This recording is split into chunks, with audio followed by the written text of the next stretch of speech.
रहता है उसका। मुख्य कार्यपालिका में हम प्रकार, अच्छा कल हमने क्या किया था, गुण किए थे उसके, पोस्ट कोरो वाला जो लूथर गुलिक ने वर्ड दिया है वो किया था, तो वो सारा कुछ हम कर चुके हैं इसमें। आज हम जो पढ़ रहे हैं वो पढ़ रहे हैं हम राजनीतिक कार्यपालिका और स्थायी कार्यपालिका क्या होती है। इसमें जो क्वेश्चन बनता है आपसे वो पूछ लिया जाता है कि राजनीतिक कार्यपालिका क्या है, स्थायी कार्यपालिका क्या है, उसमें अंतर बताइए। तो अलग अलग भी आपसे पूछा जा सकता है और कंबाइन करके भी आपसे पूछ लिया जाता है। तो आज उसको डिस्कस करेंगे, बिल्कुल अच्छे से समझना, इजी वे में आपको बिल्कुल अच्छे से लर्न हो जाएगा। तो ओके स्टार्ट करते हैं।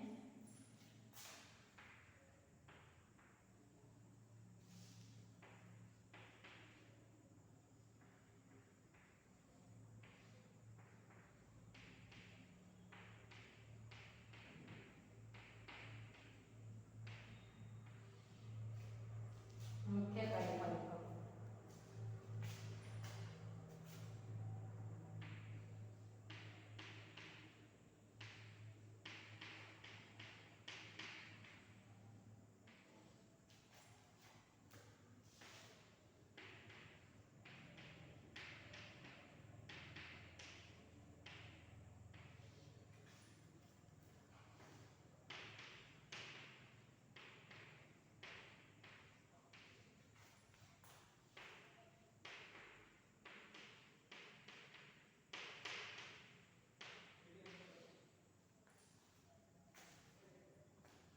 तो हम पढ़ेंगे राजनीतिक कार्यपालिका कि राजनीतिक कार्यपालिका क्या होती है।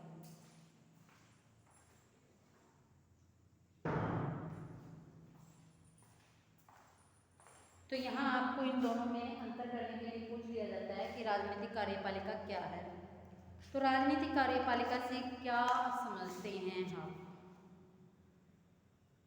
जब है ना मतदाताओं के द्वारा, यानी कि जो वोटर हैं उनके द्वारा प्रत्यक्ष या अप्रत्यक्ष रूप से किसी व्यक्ति को निर्वाचित किया जाता है। जैसे एग्जाम्पल देती हूँ मैं आपको, आपके गांव में सरपंच का चुनाव होता है, आप वोटिंग के द्वारा या फिर कई बार जैसे कि आप इस ईयर में बने हैं सहमति से बना दिए गए हैं, तो वोटिंग तो नहीं हुई ना।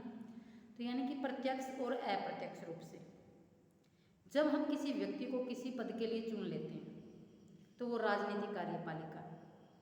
तो आप अपने एग्जाम्पल से इस बात को लर्न करेंगे ताकि आपको डेफिनेशन ध्यान में रहे इसकी, कि गांव में जब सरपंच का चुनाव होता है कई बार वोटिंग के उससे, और अभी जस्ट जो हुआ था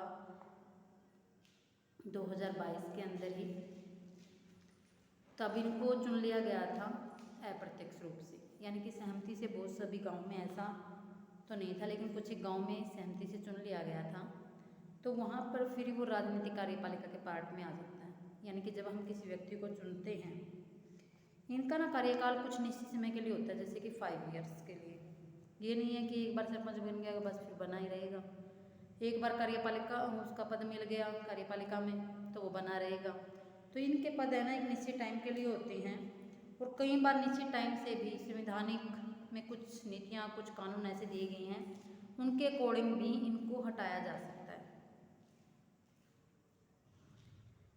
जैसे कि फॉर एग्जांपल मैं लेती हूँ अपनी इंडिया के अंदर ही है कि राजनीतिक कार्यपालिका 5 वर्षों के लिए चुनी जाती है। कार्यपालिका में मैंने आपको बताया था राष्ट्रपति है अपना, प्रधानमंत्री है, उपराष्ट्रपति है, तो ये सभी क्या है 5 वर्ष के लिए चुन लिए जाते हैं। तो यानी कि इनका टाइम हम निश्चित नहीं कह सकते। जो राजनीतिक कार्यपालिका का रूप है, कार्य है, स्थिति है, वो देश की शासन प्रणाली पर निर्भर करता है।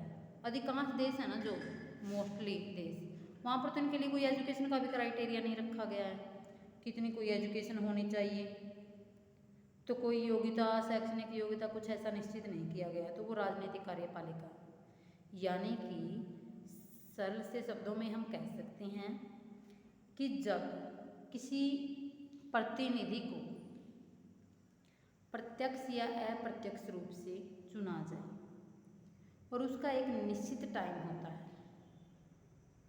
यानी कि उसका टाइम अस्थायी है, तो वो राजनीतिक कार्यपालिका है। ठीक है। सेकंड हम पढ़ रहे हैं स्थायी कार्यपालिका। स्थायी कार्यपालिका यानी कि वर्ड से ही पता लग रहा है परमानेंट है वो, यानी कि इसमें जो कार्यपालिका चुनी जाती हैं, जो अधिकारी चुने जाते हैं, उनकी एक शैक्षणिक योग्यता देखी जाती है, एक तकनीकी योग्यता उनके अंदर देखी जाती है। मान लीजिए किसी को टीचर लगना है तो टीचर के लिए क्या क्या क्वालिफिकेशन होनी चाहिए, वो सारी की सारी उसके अंदर होनी चाहिए। ठीक है, कोई लेक्चरर लगने जा रहा है तो पीजीटी हो, एस्टेट क्लियर हो उसके अंदर वो योग्यता होनी चाहिए। बीएड कंपलसरी कर रखी है वो होनी चाहिए। तो ऐसे ही स्थायी कार्यपालिका है कि इनके लिए ना शैक्षणिक योग्यता वगैरह निश्चित कर रखी हैं, उनके अकॉर्डिंग ही इनको चूज किया जाता है। ये क्या है कि एक निश्चित आयु 25, मान लीजिए कोई 25 की एज में लगा है, 25 की एज में, तो सेवानिवृत्ति यानी कि रिटायर होने तक की एज होती है उसकी, इनको 5 साल के लिए नहीं चुना जाता। 62 की एज में रिटायर हो जाते हैं, तब तक ये अपने पद पर आसीन रहते हैं। हाँ, कुछ दुराचार के कारण इनको पद से हटाया जा सकता है, बट ये नहीं है कि जैसे राजनीतिक कार्यपालिका में केवल 5 वर्ष का टाइम था, तो इनके लिए ऐसा नहीं है। ठीक है, सेकेंड बात क्या है, जैसे रिटायर हो गए, अब रिटायर हो गए तो इनको पेंशन भी मिलेगी, तो उस चीज़ के लिए की जाती है स्थायी कार्यपालिका से आशा की जाती है कि वे दलगत राजनीति से दूर रहकर कार्य करेंगे, समय के अनुसार जिस पार्टी की सरकार बनेगी उसे पूर्ण सहयोग देंगे। तो आपको समझ में आ गया होगा कि राजनीतिक कार्यपालिका क्या है और स्थायी कार्यपालिका क्या है। अगर चाहते हो तो मैं यहाँ पर लिख देती हूँ राजनीतिक कार्यपालिका।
ठीक है, यानी कि जब किसी व्यक्ति को प्रत्यक्ष और अप्रत्यक्ष रूप से निर्वाचित किया जाए, इनका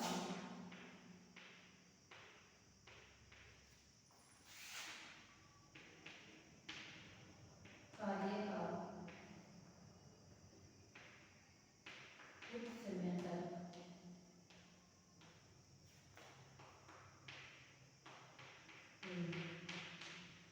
निश्चित होता है।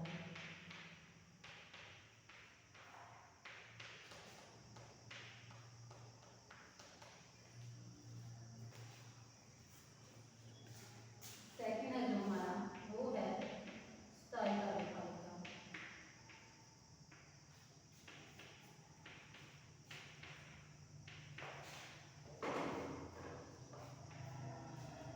स्थायी कार्यपालिका में क्या होता है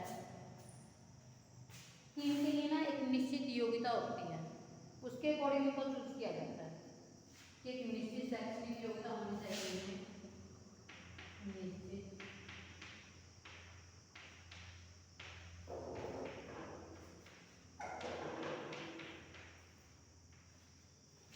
शैक्षणिक योग्यता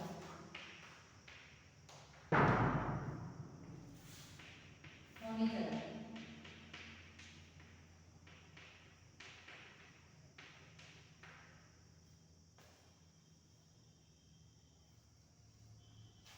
यानी कि निश्चित शैक्षणिक योग्यता के अकॉर्डिंग ही स्थायी कार्यपालिका होती है। मैंने आपको बताया था रिटायर हो जाएंगे, पेंशन भी इनको मिलेगी, टाइम जब ज्वाइन कर लेते हैं फिर रिटायर तक ये अपने पद पर बने रहते हैं। राजनीतिक कार्यपालिका की तरह नहीं होते कि 5 साल के लिए चुने जाएं, ऐसा नहीं है। ठीक है, तो अब हम इन दोनों में राजनीतिक कार्यपालिका का मीनिंग, स्थायी कार्यपालिका का मीनिंग मैंने आपको क्लियर कर दिया है। तो अब आगे हम इसमें अंतर करेंगे कि कुछ एक अंतर हैं इनमें, कुछ गतिरोध उत्पन्न हो जाते हैं, तो वहाँ देखते हैं किस तरह से इनमें अंतर है। वैसे तो यहाँ भी मैंने क्लियर किया है थोड़ा सा पॉइंट, लेकिन फिर यहाँ पॉइंट टू पॉइंट आपको बताऊंगी तो बिल्कुल अच्छे से क्लियर हो जाएगा।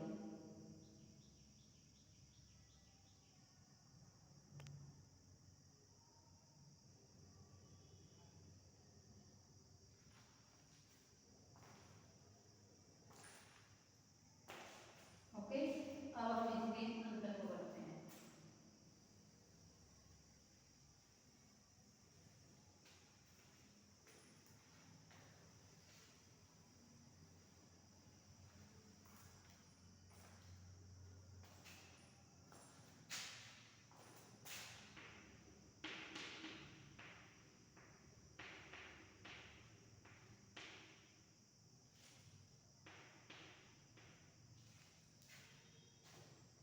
फर्स्ट जो अंतर रहेगा वो रहेगा इसका योग्यता के आधार पर।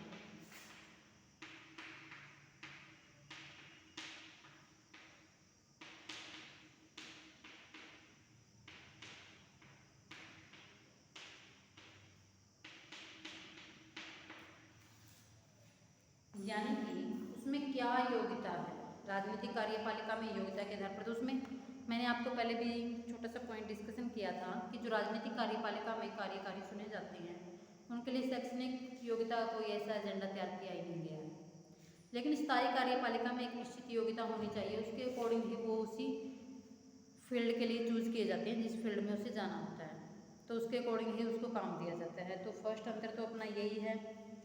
ठीक है, जैसे लोकसभा चुनाव में ना बहुमत दल का नेता कौन बनता है? प्रधानमंत्री। अन्य मंत्रियों की नियुक्ति भी वही करता है। तो भारत में जो मंत्री बन रहा है उसके लिए कोई शैक्षणिक योग्यता है ही नहीं है कि वो 10th होना चाहिए, +2 होना चाहिए, ग्रेजुएशन हो, पोस्ट, ऐसा कुछ नहीं है। बट जब हम एक स्थायी कार्यपालिका में जाते हैं तो वहाँ पर जो हमारा काम है, जैसा हम फील्ड में जाना चाहते हैं उसके अकॉर्डिंग हमारी क्वालिफिकेशन होनी चाहिए। तो एक बड़ा अंतर ये भी है इनमें। सेकंड है कार्यकाल के आधार पर।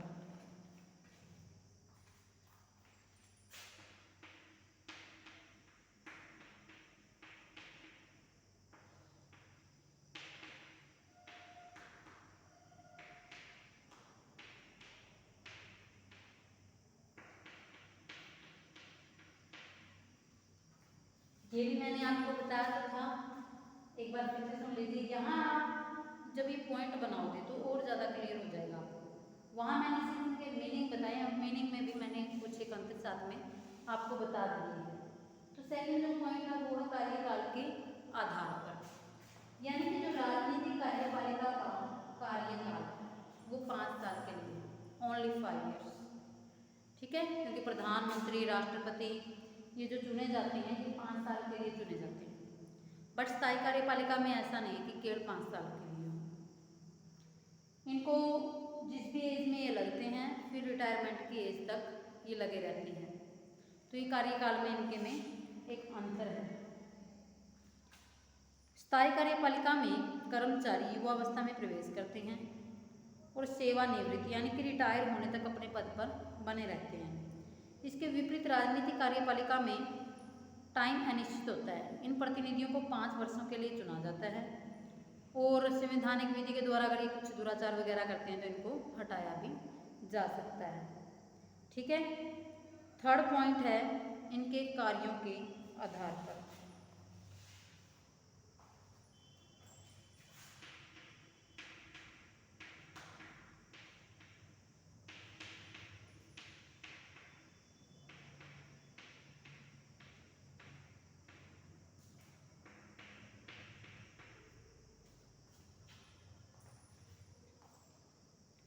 कार्यों के आधार पर कहते हैं कि राजनीतिक कार्यपालिका के क्या कार्य हैं। एक मंत्री को अपने विभाग तथा मंत्रालय के कार्यों के अतिरिक्त असंख्य कार्य करने पड़ते हैं। अत्यधिक कार्यों के कारण मंत्री चाहकर भी अपने विभाग का विशेषज्ञ नहीं बन पाता। इसके पीछे कई कारण उत्तरदायी होते हैं। एक मंत्री को संसद का सदस्य होने के नाते न केवल संसद के अधिवेशनों में भाग लेना पड़ता है बल्कि विरोधी दल की आलोचना का भी सामना करना पड़ता है। मंत्रियों को अपने दल की समय समय पर होने वाली बैठकों में भी सम्मिलित होना पड़ता है। उसे अपने क्षेत्र के मतदाताओं से भी संपर्क रखना पड़ता है, क्योंकि जिन्होंने उसे वोटिंग किया अगर वो उसे संपर्क नहीं रखेगा तो नेक्स्ट ईयर वो उसे वोटिंग नहीं करेंगे।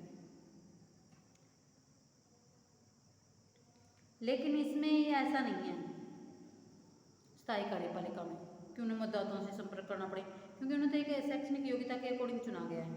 उनका ऐसा कोई दायित्व नहीं बनता, ठीक है, ना उन्हें किसी विभाग वगैरह में किसी अधिवेशन में शामिल होने की जरूरत होती है इस तरह से।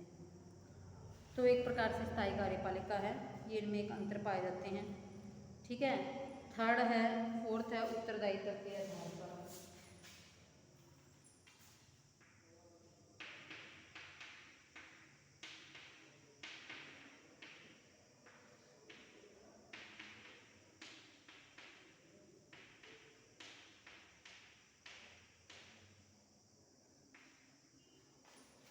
यानी कि राजनीतिक कार्यपालिका के क्या उत्तरदायित्व है, स्थायी कार्यपालिका के उत्तरदायित्व। उत्तरदायित्व यानी कि जिम्मेवारियां क्या क्या है। स्थायी कार्यपालिका के कार्मिक राजनीतिक कार्यपालिका के नेतृत्व करने वाला एक यंत्र है। संसदीय लोकतंत्र में विभागीय नियंत्रण मंत्री के द्वारा किया जाता है, यानी कि इनके उत्तरदायित्व कुछ और हैं। ये मतदाताओं के प्रति उत्तरदायी होते हैं, संगठनों के प्रति उत्तरदायी होते हैं, बट ये अपने अधीनस्थ कर्मचारियों के कुछ व्यक्तियों की समस्याओं के संबंधी स्थायी कार्यपालिका में उनसे ही रिलेटेड कार्य होता है, उनसे रिलेटेड इनकी जिम्मेवारियाँ होती हैं। तो यहाँ पर कुछ एक अंतर हैं ऐसे जो राजनीतिक कार्यपालिका और स्थायी कार्यपालिका को अलग करती है। इसमें एक तो अंतर और भी है कि राजनीतिक तटस्थता के आधार पर अंतर है, ठीक है। नीति निर्माण पर एक और करवा देती हूँ आपको, नीति निर्माण पर अंतर।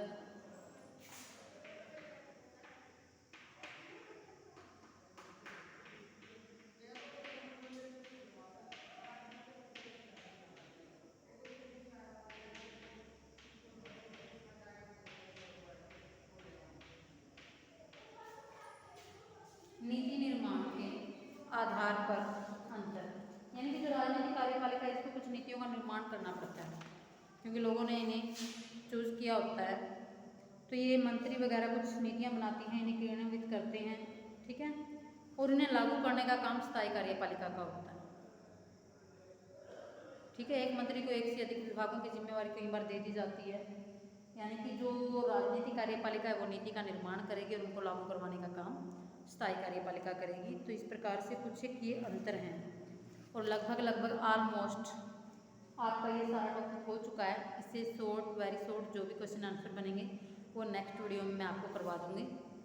कुछ छोटे छोटे और पॉइंट जहाँ भी मुझे लगेगा वो मैं हाईलाइट आपको करवाऊँगी। Okay, thanks, enjoy every moment. Okay, bye bye.